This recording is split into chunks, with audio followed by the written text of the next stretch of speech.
नमस्कार, मैं विमल कुमार तहीम हूँ और ये मेरा ट्रैफिक के ऊपर जो सजेशन है वो 136वां सजेशन है।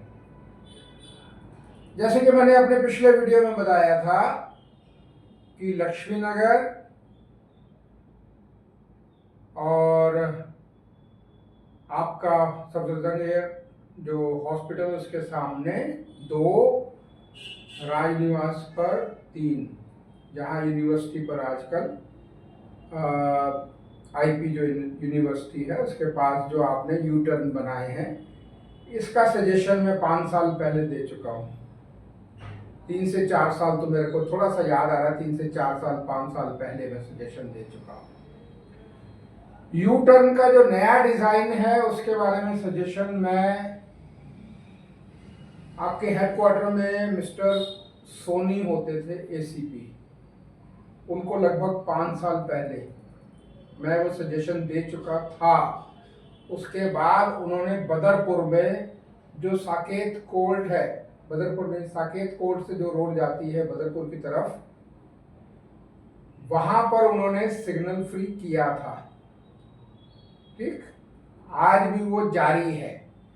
इसके बाद कल मैं रोहिणी में मैंने विजिट किया है और वहां पर मैंने देखा कि जगह जगह back to back U turn बनाकर आप लोग रेड लाइट को, ट्रैफिक सिग्नल को फ्री कर रहे हैं। अगर आप मेरा वीडियो नंबर 78 देखें, traffic plans at your finger tips 78, मैं चाहूँगा कि जो भी हमारे ऑफिसर्स हैं, टॉप रैंक के जो ऑफिसर्स हैं, वो मेरा वीडियो नंबर 78, क्योंकि मैंने यू टर्न के ऊपर बहुत डिस्कशन की है, बार बार की है। तो 5 साल पहले मैं ये सजेशन दे चुका था। 78 भी 3 साल पुराना, 3 साल से ज़्यादा पुराना हो गया वीडियो मेरा। तो तब मैंने सजेशन दिया था कि प्रॉपर यू टर्न क्या होता है। जो कुछ भी आप लोग अभी कर रहे हैं रोहिणी में या ऑल ओवर दिल्ली, जहां भी आपको लगता है वो परफेक्ट नहीं है। हाँ, मैं इंग्लिश का एक्सपर्ट हूं इसलिए बताना जरूरी समझूंगा। फैक्ट का मतलब होता है डू, पर का मतलब थरो, पूरी तरह से। It has not been done perfectly means thoroughly, proper way में नहीं बन रहे हैं यू टर्न, जिसकी वजह से एक्सीडेंट की संभावना बनी रहती है और पीक आवर्स में ट्रैफिक स्लो होता है। ये मैं अपने यू टर्न में कई बार आपको बता चुका हूं कि हमारा यू टर्न ऐसा होना चाहिए कि जब एक हमारा व्हीकल मुड़ता है, आज की डेट में सिंपल आप ऐसे कर रहे हैं यू टर्न, जो व्हीकल इधर को मुड़ेगा वो सारा ट्रैफिक इधर का रोक देता है, जो इस तरफ मुड़ेगा वो सारा ट्रैफिक इधर का रोक देता है। तो आप प्लीज, जो भी ऑफिसर्स हैं, डीसीपी लेवल के जो लोग हैं या एसीपी जो सुपरवाइज कर रहे हैं कंस्ट्रक्शन ऑफ यू टर्न, तो प्लीज मेरा वीडियो नंबर 78 जरूर देखें। उससे आपको प्रॉपर यू टर्न कैसे होना चाहिए, क्या होना चाहिए, पता लगेगा। ठीक, वैसे मेरा नाम तो कहीं आता ही नहीं है कि ये आइडिया कहाँ से आया यू टर्न का। ठीक, चलिए कोई बात नहीं, दैट्स अनदर थिंग। चलिए, दूसरा मैंने एक सजेशन दिया था ई रिक्शा का। मैंने अपने पुराने वीडियो में कहा था कि ई रिक्शा जो है वो सिर्फ पीछे 4 लोगों के लिए होना चाहिए। ड्राइवर के साथ आज भी 2 जने, 1 जना मिलकर चलते हैं। और ई रिक्शा का सबसे पहले तो उनके पास ड्राइविंग लाइसेंस कंपलसरी नहीं है, तो वो मनमर्जी से चलते हैं। दूसरा, वो अपने साथ साथ 5 लोगों की जिंदगी के साथ खेल रहे हैं।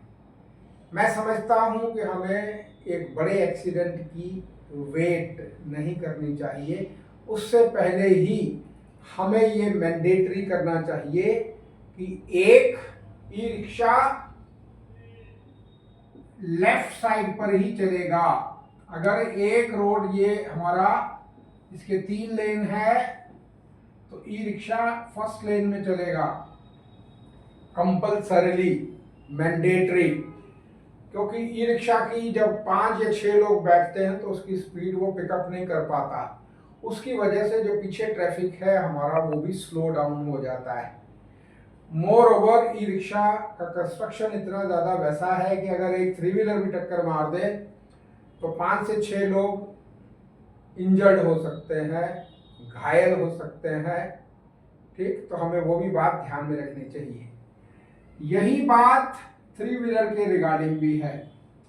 जब आप शकरपुर जाते हैं तो शकरपुर से शाम के वक्त जो 3 व्हीलर वाले शादरा में के लिए सवारियां लेते हैं, 3 व्हीलर वाले के साथ भी ई रिक्शा वाला प्रॉब्लम है। उसके साथ भी कम से कम 3 अलग बैठे होते हैं, 1-2 और बीच में एडजस्ट करते हैं और 2 जो है वो ड्राइवर के साथ बैठे रहते हैं। क्यों हमारा जो ग्राउंड स्टाफ है इन चीज़ों को नहीं नोट करता? मैं इसलिए नोट करता हूँ कि शायद जो टॉप ब्रास है वो चाहता है कि एक्सीडेंट कम से कम हो, लोगों को चोट ना लगे जब वो ट्रैफिक में रोड पर चले। तो ये हमें 2 चीज़ें मैंडेटरी करनी चाहिए। एक ई रिक्शा में 4 आदमी बैठेंगे और 3 व्हीलर में 3 आदमी, क्योंकि मैक्सिमम 3 की ही शायद परमिशन है। एक बहुत ज़रूरी बात है, जो हमारा जीटी करनाल रोड है उसके ऊपर ई रिक्शा और 3 व्हीलर बैन होने चाहिए, मेन हाईवे के ऊपर। क्योंकि हाईवे पर गाड़ियां यहाँ से बिना इंडिकेटर के ऐसे चलती हैं, फिर जगह देखती हैं ऐसे आ जाती हैं, जिगजैग तरीके से चलती हैं। और 3 व्हीलर और ई रिक्शा, 3 व्हीलर भी सेंटर में चल रहा है, उसको इस बात का अंदाजा नहीं है कि पीछे ट्रैफिक की स्पीड क्या है और क्या हो सकता है कि ज़रा सा कोई कार अगर टच कर जाए। तो थोड़ा सा हमें ध्यान देना चाहिए कि ई रिक्शा और 3 व्हीलर को हाईवे के ऊपर बैन करना चाहिए। ठीक, ये मेरा आज का इतना ही वीडियो है। मेरे पास बहुत सारे प्लान्स हैं। अगर ट्रैफिक डिपार्टमेंट का टॉप ब्रास जो है अगर मुझे थोड़ा सा अपॉर्चुनिटी दे तो मैं दिल्ली में ट्रैफिक के ऊपर मैंने काफ़ी काम किया है, शायद मैं हेल्प कर सकता हूँ और फ्री ऑफ कॉस्ट कर सकता हूँ। I don't need even a single पैसा, मेरे को कोई पैसे नहीं चाहिए। ये बात ज़रूर है कि मैंने आईटीओ को लेकर कोर्ट में केस डाला हुआ है, क्योंकि आईटीओ का प्लान मैंने बहुत मेहनत के बाद बनाया था और 2009 में मेरा प्लान अखबार में छपा था। 1 बार नहीं 3 बार। मैं ये केस विड्रॉ करने को तैयार हूँ अगर आईटीओ का प्लान मेरे नाम से लागू होता है। मैं उच्च अधिकारियों को बताना चाहूँगा कि कम से कम 40 लाख रुपया रोज बचता है अगर आईटीओ पे मेरा प्लान लागू होता है तो। ठीक, और मोर ओवर जो मैंने आपको पहले भी सजेशन दी थी कि अभी आईटीओ की प्रॉब्लम नहीं है, गीता कॉलोनी का भी जो फ्लाईओवर आता है वो भी सुबह चौक रहता है। इन सब के लिए मेरे पास प्लान है। अगर मुझे मौका दिया जाए और मेरे नाम से ऑफ कोर्स थोड़ा सा तो नाम दे दो सर, थोड़ा सा। ठीक, बाकी जिसको देना है आप और दे दीजिए। ये 2 बहुत इम्पोर्टेंट जंक्शन हैं, आईटीओ और गीता कॉलोनी। ठीक, अगर आप मुझे मौका दें तो शायद हम बहुत काम कर सकते हैं, ना केवल इन 2 जंक्शन पर बल्कि पूरी दिल्ली में। मैं फ्री ऑफ कॉस्ट करने को तैयार हूँ। I don't need any money.